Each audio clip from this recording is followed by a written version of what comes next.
Hello there, Sister Wives watchers and chick chatters. We are back after a couple month hiatus here, ready to talk about season 20, episode 1, Sister Wives. Hot take maybe, but I feel like we're just back way too soon. I'm happy to be back. I'm happy to watch the Sister Wives. There's part of me that thinks it should just be an ongoing, never-ending show that we just watch these people until we die. But I just feel like we just got done in July or something, and now we're right in the beginning of October. And we're starting a whole nother season. And last season went all the way through New Year's into July from fall. So I don't know what we're in for. I haven't really looked at how long the season is going to be, but I feel like this is happening a little bit too soon. Although it makes sense because Kody is also on Special Forces this season and it started the same week. And we'll probably cover a little bit of that once in a while when Kody does relevant things. And also Christine's book came out recently as well. So I'm thinking that they sort of wanted to piggyback and get some viewership off of all of this. My opinion would be, and I'm not a producer, so obviously I don't know anything, but I just feel like it would make more sense that Kody be on Special Forces, people get to know him or hate him or like him a little bit. People actually digest Christine's book and then give people time to be curious about them again. I feel like we're getting bombarded. I just feel like I got over last season. It was a lot. It was a very emotional season. And now here we are. I don't know.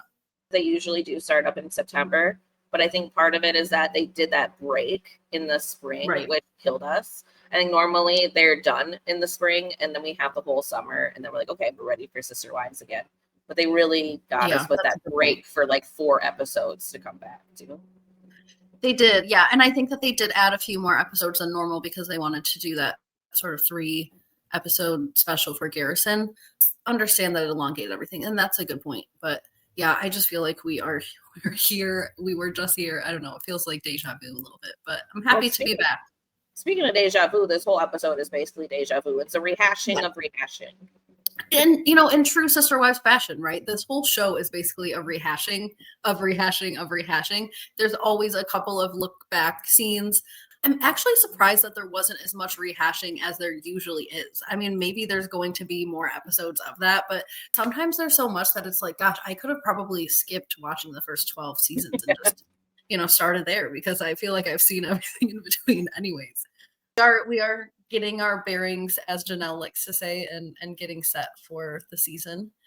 It literally starts with Robyn saying, the big family is a mess. And it's like, bitch, the big family has been a mess for 5 years. Why is this the opening line? I know. Well, we have to set the tone again, right? And the Browns don't make any movement. They just don't. I'm shocked still that Coyote Pass was even sold. They never do anything. I know. So yeah, Robyn is feeling sad as usual. I mean, Kody doesn't seem as angry anymore. And he says as much in his opening introduction that he's on more of a roller coaster now than a constant streak of anger where he's chopping down trees left and right. So I guess that's better for him. He's called it a roller coaster before. He said, my anger is like a roller coaster. I mean, the man's on. But it was just a roller coaster of anger. Now it's a roller coaster of happiness and anger. Whatever. I mean, come up with a new analogy, Kody Brown. We get Christine letting us know that she loves being married, and she loves being married to David specifically. She had to let us know twice that she loves that. Her love set. I think she did love being married, though. I think you've read her book, right? Mm-hmm.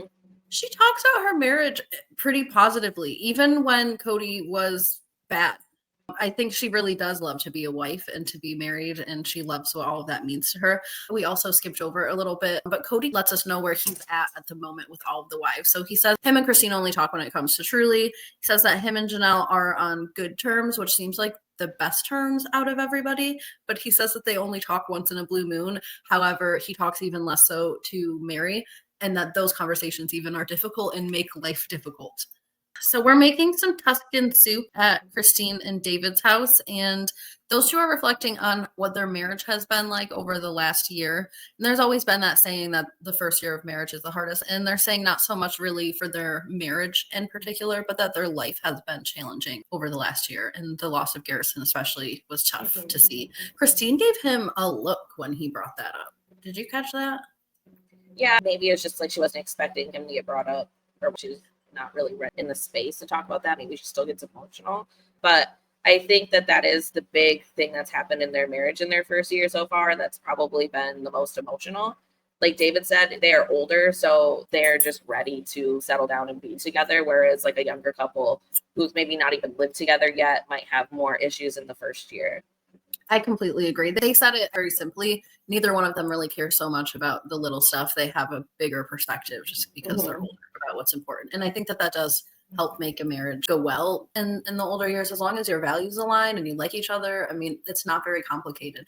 Even my husband, and we're not old by any means, we're in our 30s, but my husband kind of still raises his eyebrows at people who are only dating for a year and decide to get married. And I'm like, especially at our age, I'm like, if you like someone and you have the same values and you want to start a family, why wouldn't you? We're not 22 anymore. It's not like we need to keep conquering the world in any capacity. Like, we're 30 now. People can get married. I don't even think necessarily you, although you are in that category for sure. But we'll see people on Facebook from high school that he knows obviously nothing about and be like, why are they getting married so early? Because we're old, because it's time. When you get to this part in life, like when you know, you kind of just know. And if you're not willing to risk it for the biscuit now, when are you going to? You can always choose to date just to have fun and whatever. That's, of course, your prerogative. But if you meet a person and you're ready to get married and they're ready to get married and you share the same values and you talk through the big stuff, I think you can do that over the course of a year. Not 4 months, but a year. Yeah, I think that's reasonable. I think it just is so dependent on so many things. Like, usually you already went through your whole 20s where you learned about yourself and what you want and what matters most to you. And then you are ready. If you're everybody's a whole person, you should know what you have to offer, what you need. You should be able to suss that out in the course of a year and leave a relationship if it's not. I just feel like, yes, it makes sense. I think it makes sense that Christine and David knew what they wanted. They saw that in each other and they felt like, why waste time being boyfriend and girlfriend at they're not 18 or something. Right. Anyways, so off of our rant about that, Christine lets us know that everybody is really separated. I wish that they would have zoomed out of Utah and just shown us a whole map of the country, because basically everyone is scattered everywhere. And I think if they want this show to continue going on, that might be a good format, like to take the old Teen Mom format where they plop us into places and we check on somebody for a little while, because they're everywhere. We have Christine in Utah, Janelle's in North Carolina. She's got a couple of kids and grandkids and some of Christine's kids. We have Gwendolyn in Flagstaff, not with Kody, but Cody's also there. Meri's in Parowan in a different place in Utah. I'm sure there's other kids live in other places. They're everywhere. There's 20-something of them. Of course they're everywhere. Speaking of Meri, Meri lets us know that she's not on good terms with everybody, but she's on good terms with some of them. We know. Okay. Yeah. I mean, I'm glad that she's more open about that now, too, because she used to be so closed off and act like things were so perfect when she was married to Kody still. She was very much like, me and Robyn are best friends and I want to hang out with the kids all the time and me and the kids are blah, blah, blah. You're not. You hang out and rot in that house, and you rotted in that house for years and years until you decided to go rot in this B&B with your friends. At the peak of your relationship with Robyn, she wouldn't even let you take Solomon overnight somewhere. I know. That's pretty much what we get with the check-in with Meri. She does say that she's starting to date. That's going to be probably her storyline for the season, at least the beginning part of the season. When she's starting off with a speed dating situation that we'll see some more of later. Yep. But for now, we talk about Coyote Pass, and apparently there is a mess on Coyote Pass, and they mainly just show me these logs. I'm like, yeah, those are Janelle's and Meri's logs. I know. They also showed like a little bit of a driveway with some stuff on it. I think Kody was implying maybe that was some of Janelle's stuff from her camper, but Janelle is insistent that none of these logs or the stuff is hers, and I tend to believe her.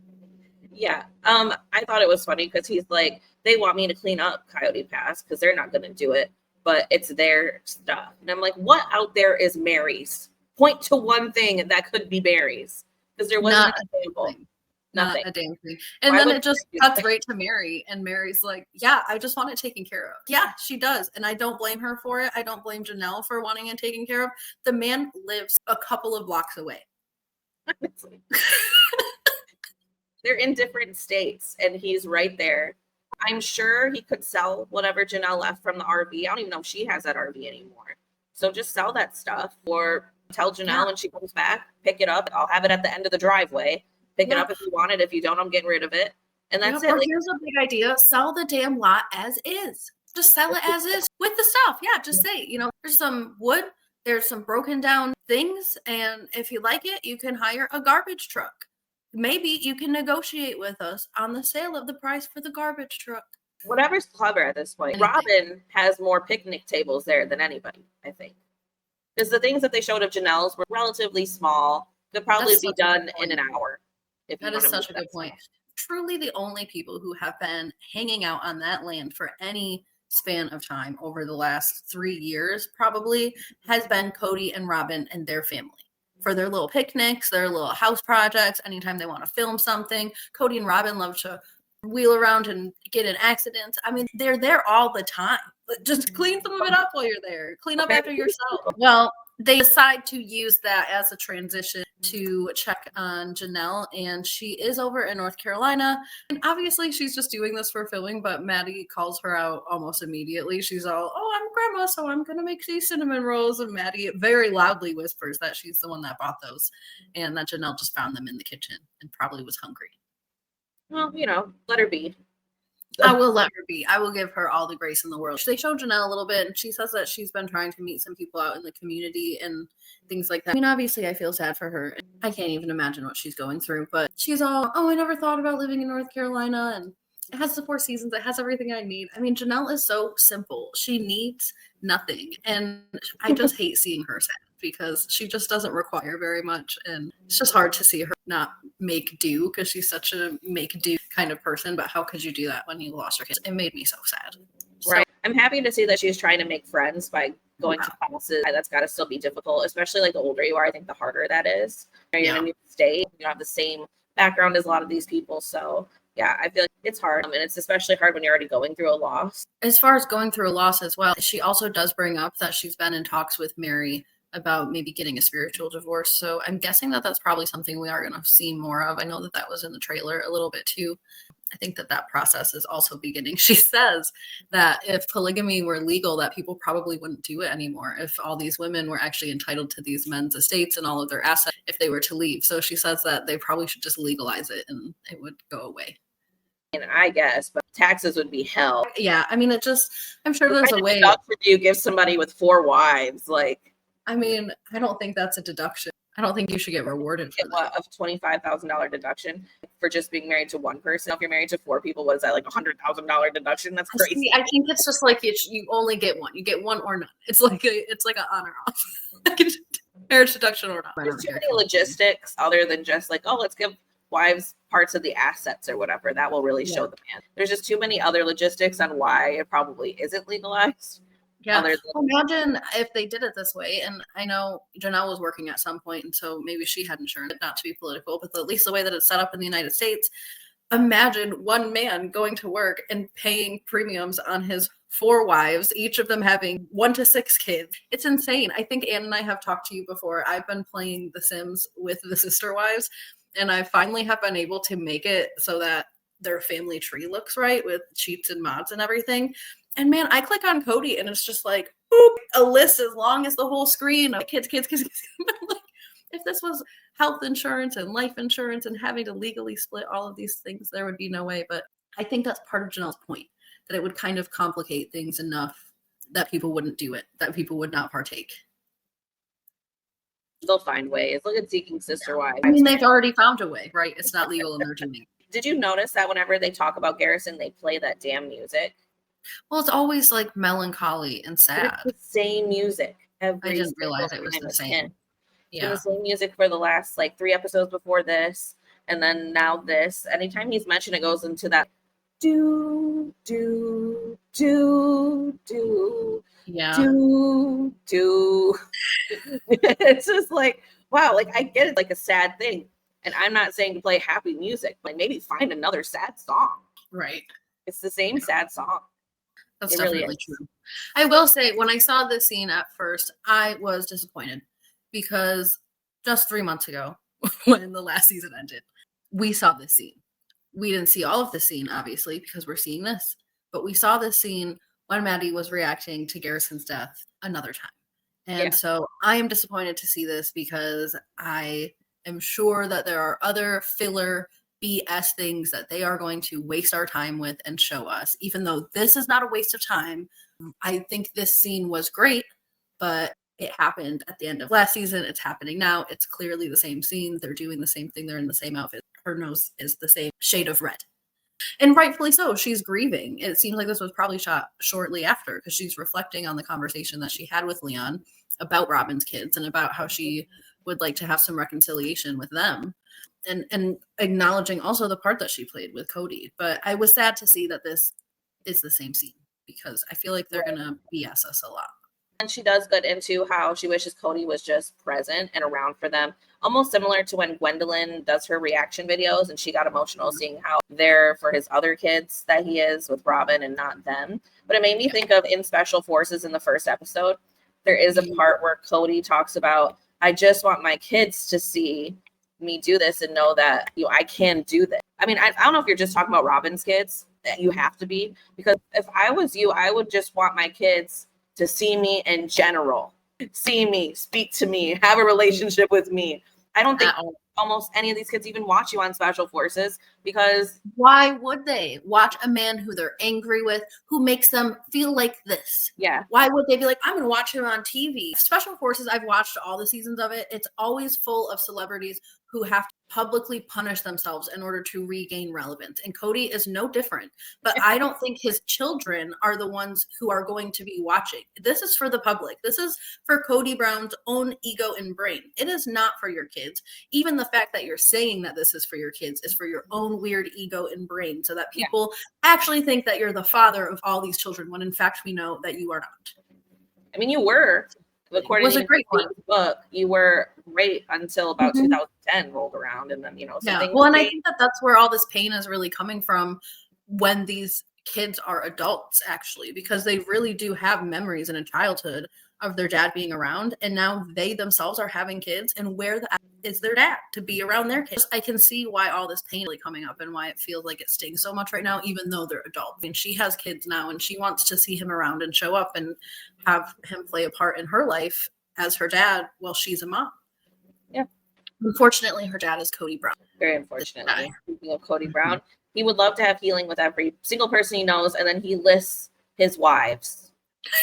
I could not believe that. I think right before this, he brought up his children, but the fact that he listed his wives by name, it was weird. It came off as really strange. Like, is there still a part of him that thinks he could still be married to all of his wives and that's how he's still going to have a relationship with his kids? Because he's explained before that he sees his relationship with his kids as through the mom and that the place for that to happen is at the mom's home. Like a big prism, like he sees it's like a reflection of it's like, actually, Kody, you can give your adult child a phone call and you guys can schedule a meetup. Guess what? They have cars, they have money, they can meet you places, they can buy their own lunch, get themselves wherever they need to go to meet up with you. Yeah, it even seems like Leon barely even speaks to their mom. I mean, I feel like you could definitely have relationships with them. I know. Like moms. Yeah, somebody please. I mean, it seems like Meri agrees. They all kind of tap in their confessionals and say that generally they would like to be able to be around each other at the very least. We are filming this on October 3rd, which is a big day for a lot of reasons. It's a big day for Taylor Swift. It's a big day for Mean Girls. It's also a big day because Sean P. Diddy just got sentenced to 4 years in prison. 4 years. Side note, Chick Chat. Better than time served, which is what they were trying to do. They literally had speaking engagements scheduled for this man this month. Like 5 of them. Like as if he was going to walk out of jail today. Insane. It's crazy. 4 years, just a high school term. Just a high school term. Honestly, I think it's better than what I was fearful of. I was scared they were going to give time served, but I think that they were asking for something like 6 to 8 or something. Wouldn't 1 year already be served because he's already been in there? Yeah, he's coming up it's over 12 months. For some reason, the number 16 is coming up, but it could be 14. It could be. So he's a sophomore in jail. Correct. Yeah. So he's going to be in there at least 2.5 more years. But of course, this is going to get appealed. So yes, sorry, this just happened. But October 3rd is an extraordinary day. It's quite the day. Now back to our regular schedule programming. Anyway, Maddie takes some accountability, of course, but she's kind of comparing her experience to Leon's experience right now. And it seems like Leon and Maddie don't have any different experiences with their dad other than the way that they're perceiving the situation. And I think that that's why Maddie is so upset right now, because she's saying, I can't figure out how to not be disappointed. Leon has seemed to figure out a way to come to peace with this and who he is, but I'm not there yet. I have a lot of anger. So I thought that was really sad to hear and watch. Anyways, over to Meri. She is talking about her speed dating. I think this is where she's trying on jacket. Yeah. her red jacket. It was like a very quick stop in over there. She was snorting. There was some weird baloney about Kody being in approval of her snorting. Like, who really cares what you think about it? She talked about how the guy has to accept her snorting when she laughs, and then they pan over to Kody, and he's like, "Oh, I liked that when Meri snorted when she like you're on the roster, like you're gonna be one of the men dating or something, right? Yeah, you just her for thousands of other reasons. You hated her. You only liked her for her Rice Krispies and apparently her snort laugh. I know. So, why do they do this? Why do they always go to Kody and get his like 2 cents about? I know, and especially now, it's like, I guess it was semi-relevant when they were pretending to be husband and wife, but it is certainly not relevant anymore. Meri is the only one that is spiritually divorced. She is gone, okay? He doesn't even have to get along with her. She won't be there. Janelle might be there. Right. So let's not make commentary about all of that. So I think it's funny to me because Janelle seems really resistant right now to dating. Obviously, she has enough going on in her life, but even before Garrison passed away, she seemed really weird about the whole dating thing. But it seems like just more and more she is so intense about it. She doesn't want to be set up. She's not doing speed dating. She wants to meet someone in an organic way. She says she's going to community events and things. I don't know if I even believe her. She can't list or name me a community event. So I think she mentioned like a cooking class, like a sewing class or something, and I'm like, there's no men there. There's very minimal men there. I mean, yeah, I don't know what you're looking for. And not like you're going to hoedown. And it's okay. She doesn't have to date right now. She definitely has enough to focus on, I think. I don't know. She is very much, don't set me up. Don't talk to me about a man. Don't. At least she's not up for polygamy anymore. She was kind of making me nervous when she was like, I'll do it again.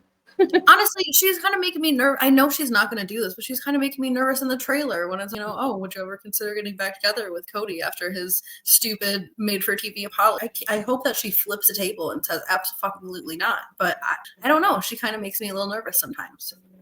Yeah, I mean, don't get yourself taken again for all that money just because you want to have a man only, a fourth of the time. Right, yeah. So Meri said, it's kind of interesting to be dating because some people really want nothing to do with dating, some people being Janelle.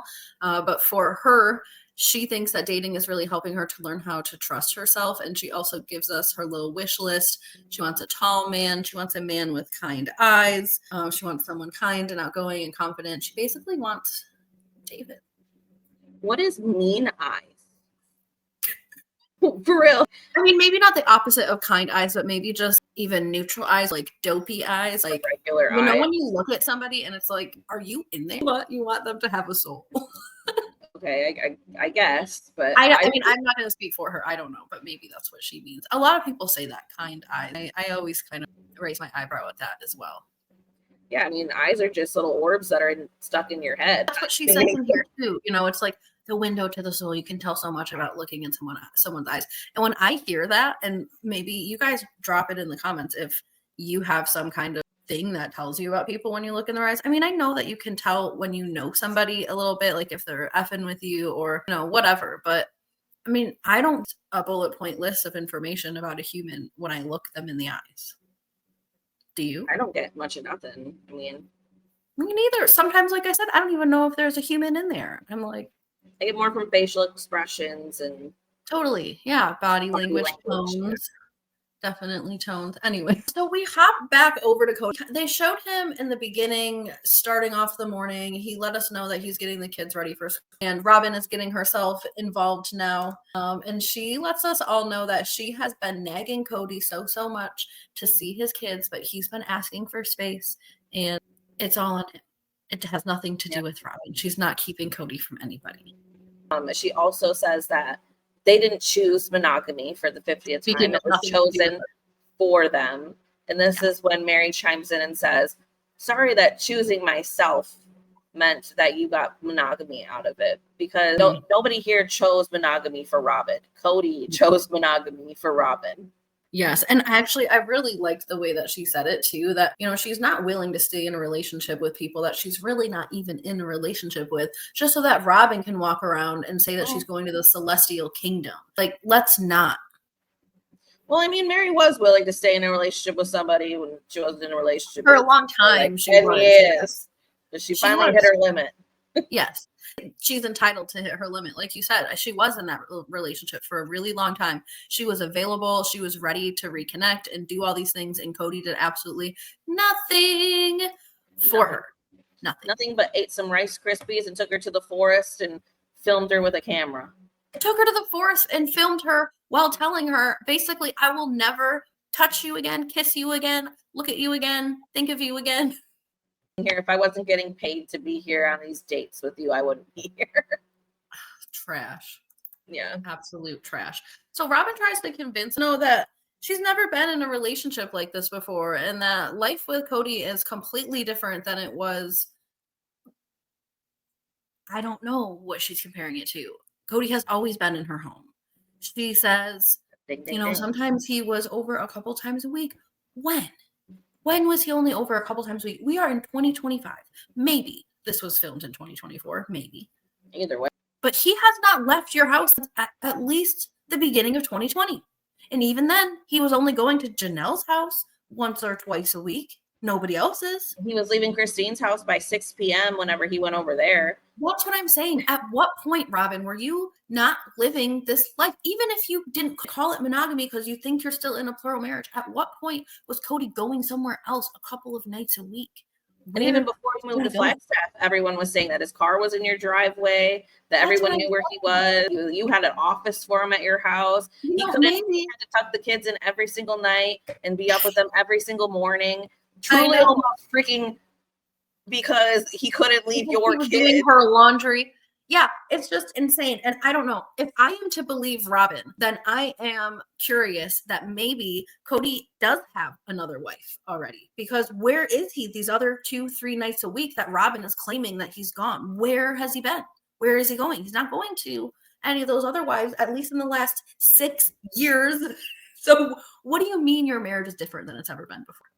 I do not understand that. I don't understand. Before that, even before Kody, you were in a monogamous marriage.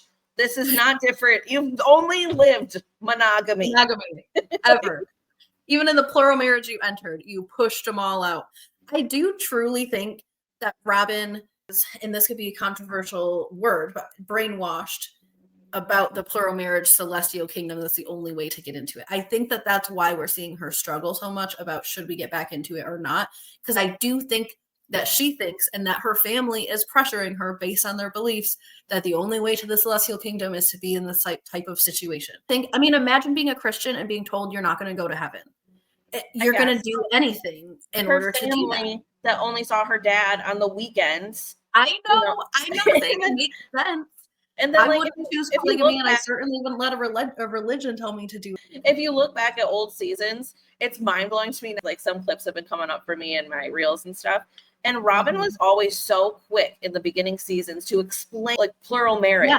And she had no experience in it. Rules and well, a sister wife becoming pregnant, that is just showing that there's an intimate relationship there. And then she explains how the other sister wives feel and yada yada. Yes, I'm she was always the one lay out the rules and the norms and the culture of this and that. She kind of knew it all from experience or whatever. That's why I think there's part of her brain that is brainwashed that really thinks she needs to be in this, and she's not in it now. She's not in the club anymore. And I think it's hard for her to grapple with that. She barely was to begin with, but she didn't understand that either. I agree. But it was at least a facade enough that maybe she thought she could pass it by the big man above. We all know impossible. It's maddening. It really is. They're made for each other. Now Cody's talking about how before he was a family man, but now he's embedded in his family life. What were you before? Especially in the Lehigh house. All you had around you was family and getting kids up and right. I guess actually not if you look at Christine's book. Christine's book, he wouldn't even tuck his kids in at night if he was home. True. Well, they actually gave us a little bit of flashback to the Lehigh house. And as we know, it was Logan getting a bulk of the kids ready. And then Christine probably getting all the littles ready. So I know that nobody else was present, including him. And Kody does say, I wasn't there in the morning. I was at work, but I was devoted to my family. Anyway, so then Solomon puts a phone in his pocket and Robyn says the word body again. And I don't know, she doesn't know how to say this word. It's like a lightning strikes and it went through my body. That's not good for your body. What's funny is that right now there are clips going around of Robyn putting phones in her pocket. Lady, you're insane. It's not good for your body. It's crazy. Yeah, the artwork is questionable. Yeah. Is this a martini glass? They do drink. Yeah. Also, interesting I mean, artwork. look at all these scissors going on in here. I think I actually took another one. So many scissors. So many scissors and staplers. She has a shopping problem. It don't matter what the object is. She does. I was just, the first thing I thought when I looked at this, it's like 15 pairs of scissors, a thing of tape, stapler. Is Kody cutting all of the OG3 out of every single photo that he owns and stapling him and Robyn next to each other? I mean, I got probably like 6 or 7 pairs of scissors at my house typically, but I also do a lot of artwork and stuff. And well, that's why I thought about it. Is Kody doing a project? I have no idea, but she has tons of crap in that drawer. It's just Part of the mess. It's an interesting house, that's for sure. Yeah. So the kids get shuffled off to school, and they continue this conversation that I think is going to drive me bonkers probably for the rest of the season about do we or don't we do plural marriage. We also hop back over to North Carolina, and Christine and David are visiting along with Hayden and Aspen and I think some other people. They're all going to go to the land and some random man in the background that I have no idea who that is. This is her, I think she said her brother-in-law or like an aunt, uncle, brother. Sure. Janelle's people. Yeah, sure. Who knows, then they have a little race between Maddie and David, which he actually won. But look at that. I was surprised. Whatever. I don't think that's what it couldn't. It can't be. Oh, okay, it's the boom mic. It is. You're right. It's a shadow. Behind the scenes for you guys. So then they do talk about the property and how they're going to name a street after Garrison, and they want to recreate a photo of Garrison. They also talk about how the property is going to be a gang warfare between Janelle and Christine on who's got the place to gather. According to Christine, she'd love it if it's a little competition. Janelle says, ain't no competition. I just need a space big enough for everybody. I think some events you go one and some events you go the other. But Janelle's property is going to take a long time to develop. It's literally nothing out there. I think Christine will probably move to at least 2 houses before ground is even broken for Janelle's house. So I'm sure that she'll be able to have the gathering space for at least a little while, because right now it's just wood. For sure. Let me get this little scene in the car of Meri and Jen role playing her speed dating. I feel like this would be us if, you know, one of us was single and had to go do the torture of speed dating. What was so funny to me about this was not those two, actually, was what Meri said. She said that she always wanted to meet somebody organically and that this is organic as it's going to get. I'm sorry, Meri, but what part of planning a speed dating event that you sign up for and pay for and then getting in the car and talking to your friend about it all the way there and driving to another city specifically for that event is organic? That is completely all intentional and planned, not organic. Like meeting someone at a gas station or at a grocery store or something, that's more organic. I mean, it's more organic than the dating sites, because at least you got to physically be there to swipe right or left. But I guess we're in a different era. Organic as in person, if that's what we're calling it. But I still think that this was modified heavily by human behavior. We did a lot of planning for this to happen. I mean, we're not Kourtney Kardashian. Who cares if it's organic? An organic man. Meri does question if she should bring up her polygamy past on these speed dates. And Jen's like, why would you do that? It'd take up the whole 6 minutes. It and really I think something like this, like speed dating, I don't think it's necessary. But if you do decide to go on a first date, maybe bring some of it up then, because you also don't want to waste your time either. I don't really know. First date. I get what you're saying. Yeah. You don't want to waste your time, and you certainly don't want to start falling for a guy and having, you know, them reject you after that. But I do feel like or something like that, where she was starting to like somebody and then she told him. Christine went through the same thing as well, except I think she did reveal it on the first date, and then the guy did not ask for a second date. I mean, I've never been obviously married to a bunch of people, and so I can't say how I would approach it as married. But I do think a first date, you are entitled to your own private life, and you don't need to put everything out there right away. Like, there are things that you might want people to have a personal bias for when they hear about you. We are not all perfect. So you might want someone to be like, oh, she's really cute and she has good values and good goals for the future, before you're like, oh yeah, in my past, I was also X, Y, and Z. So I feel like you can reserve some of those things, but not for months or even maybe weeks. Well, especially with these people, right? Because for one, Meri's going to this damn speed dating thing with a camera crew. These people are going to be like, well, why are these camera crew following you around? They're going to know that something is up. One Google search and Meri's whole past is right there. Well, and it sounds like that's what happened with Meri's situation. It wasn't like Christine's, where Christine kind of trauma dumped on the first date and said, this is who I am and this is what's going on. And of course, he didn't show back up for a second date. Seems like Meri, her situation with the guy that she was talking about was different. She said he found out who I was. So I think he probably did Google her. Googled, or maybe he mentioned it to a family member. You want to get out ahead of that for sure. I think it's probably really complicated, which I wish they would have spent a little bit more time talking about the nuances of this, but maybe they will when Meri is dating a little bit more. Maybe we'll see that play out, because I think that that's really interesting. There's obviously more than one right way to do things, and you should share what you feel comfortable with. But I don't think it's necessary that she does it on the first date. Because Christine's is like a special circumstance. Like, she miraculously found someone who is familiar with polygamy, doesn't care about it, but doesn't want to be in it, and has family in it, so understands it. I know David has like the perfect perspective too, because you can tell he doesn't like polygamy, but he tolerates it and he completely understands it. That's really where Christine is at too. So yeah, she just got so lucky. It's like she conjured up a man in her little in her sister witch's tribe. Her sister witch, yes. So anyway, speaking of the sister witches, they are together and they're looking at the property, and this is just where we hear more about how Christine could never do this, and there's nothing out there, but they are toasting to new beginnings. I feel like they've toasted out here quite a few times. Who is that lady? That one I couldn't tell you. I don't know. Someone in the chat let us know later on. Someone tell me who that woman is. So we get to the final scene, which is the longest scene and probably the grossest scene I've seen. Yeah, we're off to a disgusting start this season already. Like, we didn't see these people licking enough last season. What were they licking last season? Remember when Kody did one of them? Yeah, I didn't need to see anything like that again. I was disgusted. I didn't need to see that again. And then we get this scene. So apparently Kody eats with his knife, cutting stuff up and eating with it and licking all over. Brooke was asking if this is for Special Forces. Yeah, I don't know if this was in preparation for Special Forces. Me and Ann are guessing that this was all filmed prior to him going on Special Forces. But he continued to do this. I mean, I took several photos, and not just this bite, but I thought that it would be a little obsessive and look pretty strange if I just took a bunch of photos of Kody eating with a knife. But go back and watch it. He ate his entire whatever this is with a knife. That's what a man would do.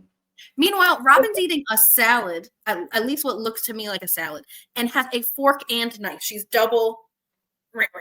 This guy has a knife. That's it. It's what a man would do. Special Forces. This is a man's world. Man's world. But anyway, so she asked Kody to cut something for her. He had her eat something off with the fork. They made a joke about licking. I don't mind your licking or something. Then he got all nasty in his head, which he had to let us know he got all nasty in his head. Couldn't have just kept it to his damn self. And then he had her licking forks. And I'm just like, what the hell am I watching? What is the covering? Like, we know what you're doing. It reminds me of when people would say that Kody and Robyn would just lock themselves in a room and just do it all day. I can see that now. Look at them being all weird at dinner. Talking about it is so weird. And Kody is so obsessed with Robyn being shy. And in turn, it makes Robyn so obsessed with pretending to be shy. I'm sorry, but she's not shy. She's the one who started this whole conversation about, I like your licking. Oh, that sounded bad. Literally, she brought that up.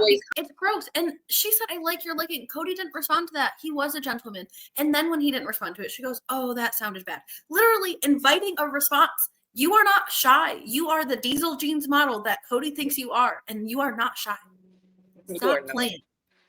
So then they get into this polygamy conversation where she tells him about a family member asking, and then he asked what she said. And she said, well, I don't know. And he's like, well, why would you say you don't know? I don't want to speak for you. And then it kind of gets into, well, that wouldn't really work because, Robyn's like, we would need a guarantee. I'm so sick of her saying that we would need a guarantee. Bitch, you got into a marriage with a man who had 20-year marriages under his belt. What more of a guarantee is that than That's that? the closest that you can get, truly. Honestly. And that didn't work. There are no guarantees in life. Plain and simple. It just infuriates me every time this woman says, I would need a guarantee. Even Kody said, well, there's no guarantees, but what I'm saying is that she would have to be a diamond. A diamond. A smoke show. I would have to do her all the time. And if I was Robyn, I would be like, so is that what I was? Because you surely didn't mind risking your other 3 marriages for me to come along and be your diamond. And honestly, I think that is what she was in the beginning. She was the diesel jeans model, the hot new thing, the diamond, this, whatever. But they did develop this soulmate connection, they say. But she was brought in to be the diamond, to be the young one who's going to continue to have more children for this man. Yes, that is exactly what she was. So I agree. I would completely be wondering the same exact thing. That went over her head almost. That would have been the first thing I would ask is that what I was? Because you were in 20-year marriages and then decided to just add me at random. Right. Yeah. And honestly, that helps this scene make a lot more sense if that's the way that we're going to wrap our minds around it, because I really couldn't make sense of why he kept going back and forth and adding in this whole sexual part of it. He goes down this whole spiel about, oh, well, monogamists don't get enough and polygamists get too much. And all of this stuff is so intertwined with sex. And I understand that marriage and sex are intertwined, but he was so focused on that rather than adding to the family or getting to the celestial kingdom, which seems to be Robyn's crazy focus. It was all on the wrong stuff. And he was trying to make that point. I think he did make it like a pig. I actually agree with Robyn in this way, but it just is so icky and gross. And it's exactly what he felt with Robyn, I think, to begin with. Yeah. That I'm only going to add another girl to this family if I want to screw her. Well, he wasn't getting enough from his other wives. Yeah, he's saying that polygamists get too much. You were only screwing Robyn at one point for like years, maybe Janelle every now and then, but you stopped with Christine years before. You stopped with Meri like a decade before. I mean, you weren't being as intimate with them, other people, once Robyn came into the picture, possibly Janelle, but that's it. Right. So, and honestly, to be real with you, Kody, a monogamous man gets it enough. Like, I don't know where you got that logic. You're just now newly monogamous. How do you know how often a monogamous man gets it? I think that this is part of the brainwashing that they must experience in order to choose this life, because it seems like that is a slogan or a phrase that he has heard 100 times before. It seems like when all these polygamous men get together, they're like, oh, polygamous men are drowning in it and monogamous men don't get enough. It's one of those things that's like a camaraderie. It just sounds like it's not the first time he said that phrase at all. Trust me, monogamy, they can have it as much as they want. They don't have to go through different people to get it. Just do a little something and you're in the bedroom. Honestly, it's really not that difficult for a monogamous. I mean, and not everybody, but I'm just saying in general. Yeah. I've been trying to make that point as well. I think it's actually the first time that she has advocated for monogamy in their relationship. We're not having trouble here. Why are you bringing that up? I was genuinely confused by that part as well until you brought up a good point earlier. So now it makes sense why he's bringing that up, because he needs a new chew toy. New chew toy. As Jay Well used to call it. Yeah, but at the end of the day, Kody does not want to do monogamy. It was too painful, and he just wants to tell the people, don't just see the mess. Don't just see the mess I made. I need a diamond if it's gonna work. Like, he's Rihanna, a diamond in the sky. He starts to unravel at the end of the episode about all of this. I think he understands that he could never get the guarantee that Robyn wants. He could never find a diamond who is obsessed with his wife more than is obsessed with him, but doesn't want to hook up with his wife, only wants to be friends. He knows that there's no absolute way. And then on top of that, these people are no longer even involved in the effing church. And so I think he just knows there's no way that this is going to happen. I had, like you said, as much of a damn guarantee as I had before. I had it so good and I ruined it and I'm in so much pain. It's never going to happen again. And this is one of the only moments of clarity that I've ever heard Kody ever have. But it took these faces to get through that. I don't know how clear he's actually being. Yeah. Well, he does make it clear to Robyn at dinner that he just wants monogamy and it's just you and me, baby. Is that going to be enough? But before that, he does mention the fact that Robyn had like a line of men asking her to marry her or whatever. I think she made that up. There's no effing way, because I think these men knew about the debt that she had. She was like, what, 30 grand in debt? She had Preston's company went out of business because of the debt she incurred on his behalf. I think that's a huge red flag. No regular upstanding man is just going to hitch their wagon to that. In fact, Kody didn't even hitch his wagon to that legally until that was all squared away. I mean, it's just blasphemy that they're going to sit here and say, oh, well, I had friends who tried to propose to me and I had proposals. I get that they're in this like weird church or whatever where like, it's all set up for them. But how many proposals does a woman get? I mean, what, did you just get like a note every other day? Would you marry me, please, with your 3 kids and your divorced self? Well, like, it's and I thought that their whole jig, and even the way that Christine described it in the book recently, was that the women choose, the women join the family. So I get maybe wanting to say, hey, would you like to court or go out on a date or whatever? But the women are the ones who apparently choose to join families. And what were you doing, Robyn, with all your kids hanging out, getting marriage proposals from men? I know. We are all adults. She wasn't even divorced that long. That's what I'm saying. We're all adults. We know what happens when men want to marry you. You're bringing your kids over here and you're acting in an unholy way, and yet you still want to get to the celestial kingdom, Robyn? From what I remember in the first season, she said she's only been on her own for like a year before Kody came around. So that's not enough time to have 15 proposals, in my opinion, especially, by men who are friends. Name these friends. Drop some names, Robyn, because I would love to see what they would have to say. You can be so vague. How convenient, because when that man comes forward and says, I never said that, or I never did that, it's very easy to, well, I wasn't talking about him. I was talking about someone else. I just can't help but feel like they're making it up. Like, allegedly, whatever, throw all the allegedlys on it. But yeah, like Robyn was this hotly pursued diesel jeans model that everybody wanted, but Kody won her because he had the guarantee. I mean, that's sister witch. Her whole face looked like a sister witch. I did not think she was the most beautiful thing in the world. I know, she was just thin. That is all. She was thin. She was thin. And she threw that in their faces constantly. Every single time that she could, yeah. Let's go shopping and only go to the skinny girl boutiques. Like, come on. I can't. Like, I could go on a rant about that all day. I mean, Kody probably believes it because she told him that, but I think she's making it up. Yeah. Because who proposed to you, Robyn? If you can't drop a name at this point. I don't even want one name. I want at least 3 to 4 because they were talking as if there were men around the block at the church. Yeah, like she was sitting on a throne at the church and a line of men was asking for her hand. And then once she said, I want to be a polygamist, they walked away. When she was a monogamist before, she wasn't even a polygamist with her first husband. But she know say, that they wanted supposed to be. Right. Well, you had 10 years to be and you never were. So I think you were also supposed to be a polygamist with Kody. And look, you ended up a monogamist. Let's not lie about what your real intentions are, Robyn Brown. Yeah. Monogamy follows your ass around. Yeah. You're the common denominator in monogamy here, Robyn. Did you also think she went from this dinner to her interviews because she's wearing the same damn thing?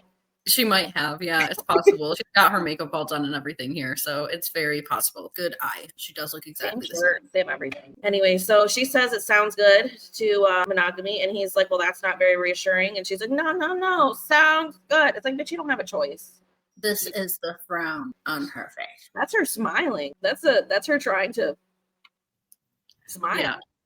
She's like pursing her lips, frowning, saying it sounds good. Kody does not want to accept the frown sounds good, but she'll accept I'm good instead.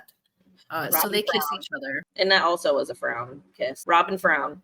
That's what we'll call her now. Robyn Frown. Robyn Brown the frown.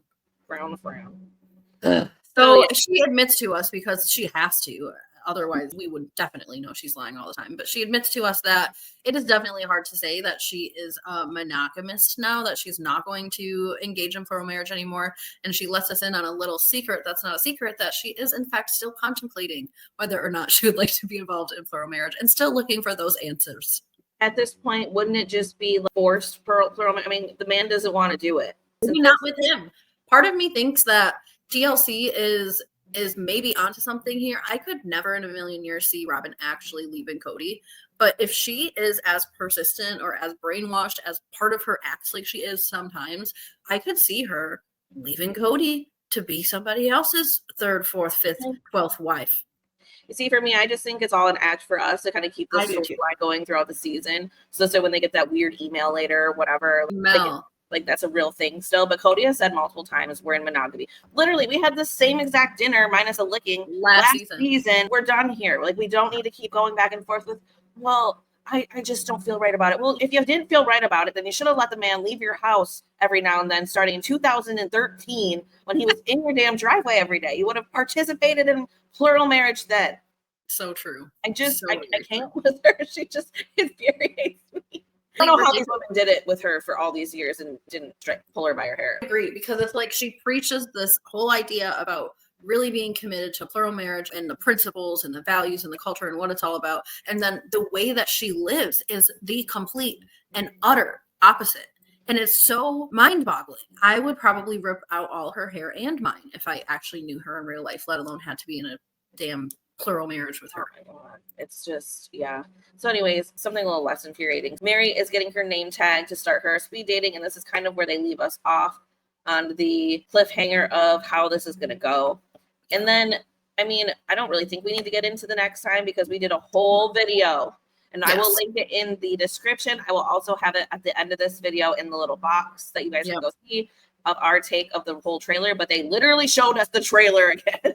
Yes, they just dropped the whole trailer that we've already seen and reacted to, like Anne said. So I was going to suggest that you do that. So I'm glad that that is already your idea. We're not going to get into the preview here. Typically, I will give a little bit of a preview, but we're not going to do that today. So check in the little description box and you can see me and Anne react to a scene by scene, frame by frame of the whole trailer for the season. We're excited to be back here again. I don't know why we're back here again, but please don't take my complaining as a lack of excitement. I mean, I do really like to make fun of these people. But I will say, I've just been watching The Plaths from Welcome to Plathville. That was on while this was gone, and Anne doesn't watch it, but they are explosive right now. The conversation, you're on the edge of your seat. They're all getting together, people who are divorced, people who are arguing, they have them in the same room together. The Browns need to start giving us more of that because this show is just dragging and dragging and dragging.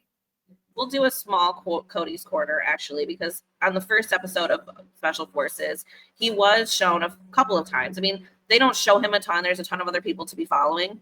But the first time we do see Kody, the first thing he says is, as a man, we want to be respected and women just want to be loved. And I'm like, okay, here we go. Here's Kody Brown. I know. He really does show up on Special Forces as himself. And I am excited as hell to see him interact with other people that, you know, aren't his family or aren't devoted to him in some kind of crazy way. I will say, though, I don't remember if I said this when we were on live before, if I just said this between Anne and I, but I was a little bit worried that he was going to be gone kind of early, just based on what I was hearing before. But now I feel like he's going to make it to the end. I heard in an interview, he was talking about, you know, well, towards the end or something like that, which gave me a little bit of a clue. But then just seeing him in the first episode, which I haven't seen the second one yet because I want to watch it with my husband and we didn't get to it last night. But even if he's struggling physically, which he wasn't the first episode, he does have that mentality. And he comes from a religious background, like a very extensive, in-depth religious background, and you do have to go through some suffering in that kind of situation in order to get the reward that you're looking for in religion too. So I think he can use a lot of those strengths and skills and mentalities, the discipline to get through it. So I think he's going to make it all the way from what the big highlights of Kody from the first episode really is just that he does do well on the challenges. Actually, he propelled from the helicopter just fine. He also, you know, brings all the bags. He even goes back for more bags, is trying to help the quarterback dude out. I don't remember his name, but he tries to help him out a little too much. He gets scolded in the line because, you know, dude's hanging on his shoulder. He's being himself. And of course, a man yells at him and he just straightens right up. And I was like, this is his element, being around all these men that are going to yell at him. He loved it. It's like it got him off for something in his. I know. He really was so good at taking orders, which is just so bizarre because, you know, thinking of how his life has really played out. But I think he's going to make it all the way. So I think we're going to have a lot to talk about, a lot of Kody's Corners. I was pleasantly surprised. I was impressed. I think he's going to make it all the way. I think that he's going to thrive in this kind of situation. And I think he's going to do his best to help other people thrive as well, even to his detriment. I think he's going to rub some people the wrong way and trying to help them too, especially the women. He already did by recognizing Jesse Smollett. He was, you know, engaging conversation with him, and then he's asked for his name, and then, oh, what's your last name? And Kody wasn't rude. He just said, oh, how are you? They didn't actually show them answer that question. And Jesse walks off and is like, oh my God, I'm going to have to have a conversation with that guy because blah, blah, you know, blah. Speaking of Juicy Smollett, I think that it is so weird that he is on this show. He just had a little Netflix documentary as well, which I watched. On the comeback. Second chances. So exactly my point, and that's why I brought this up, because I don't think that Juicy Smollett quite understands how to get a second chance, because here is this man completely dug in on his original story, don't give us any kind of other explanation when all of us agree that the current explanation is trash, doesn't give us nothing, wastes all of our time on a Netflix documentary just to tell us the same effing cockamamie story, and then he gets on Special Forces And he acts like some kind of prima donna princess. Yeah. I'm sorry, sir, but this is the show where celebrities go to get the SHIT beaten out of them so that we can all have some more respect for them again. And you coming in here letting Teresa Giudice deal with the toilets and say the second somebody asks me to deal with the toilets, I'm out of here, is not giving I am looking for a redemption arc. It's giving I think I'm the best person here. And it's not cute, and I don't like it. And I wanted to like you, but I don't. Oh, you're going to hate in the second episode then. Honestly, Great. it's very... I'll have maybe a bigger rant about him than Kody.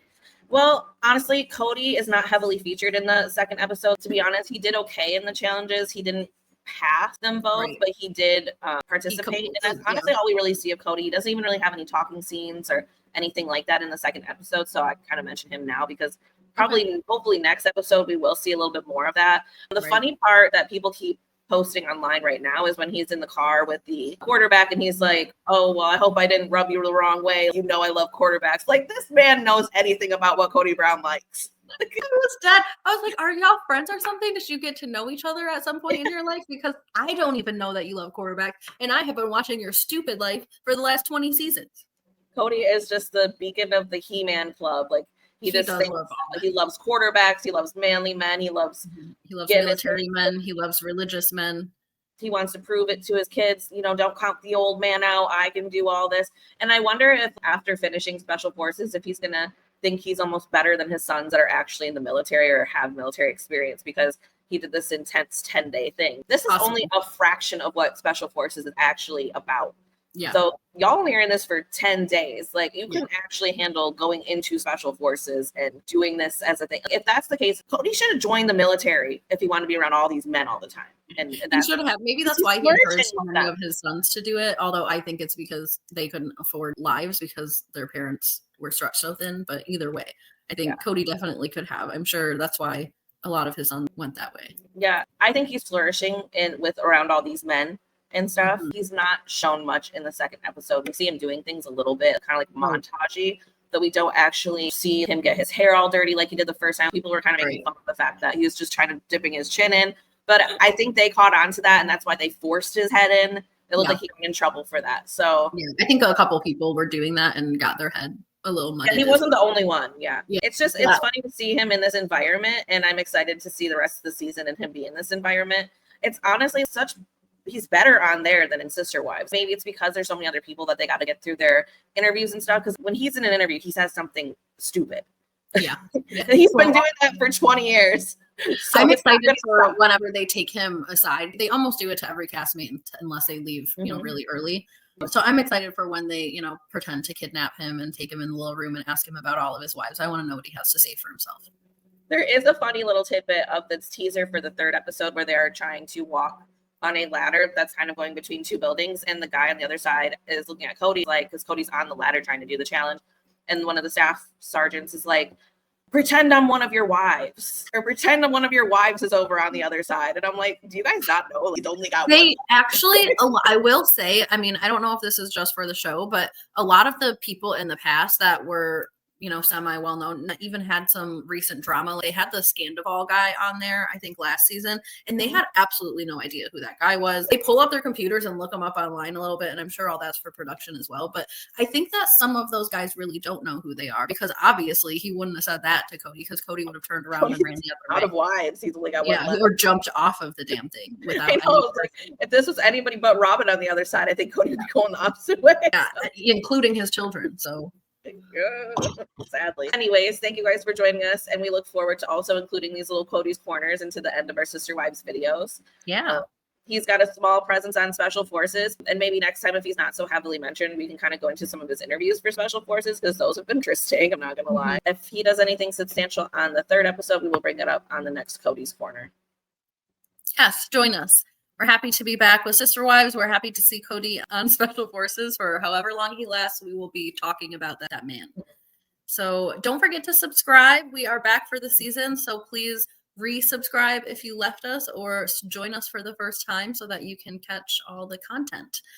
Also, please give us a like. Please click the share button, copy the link, share it with your friends, or just copy it in general. It helps us to get around the YouTubes. Yep. And also click the video if you want our reaction to the rest of the season of Sister Wives, because we're not going to do that again. Yes, we have a pre-taped recap of that. click below right here, or we'll catch you next time. Bye.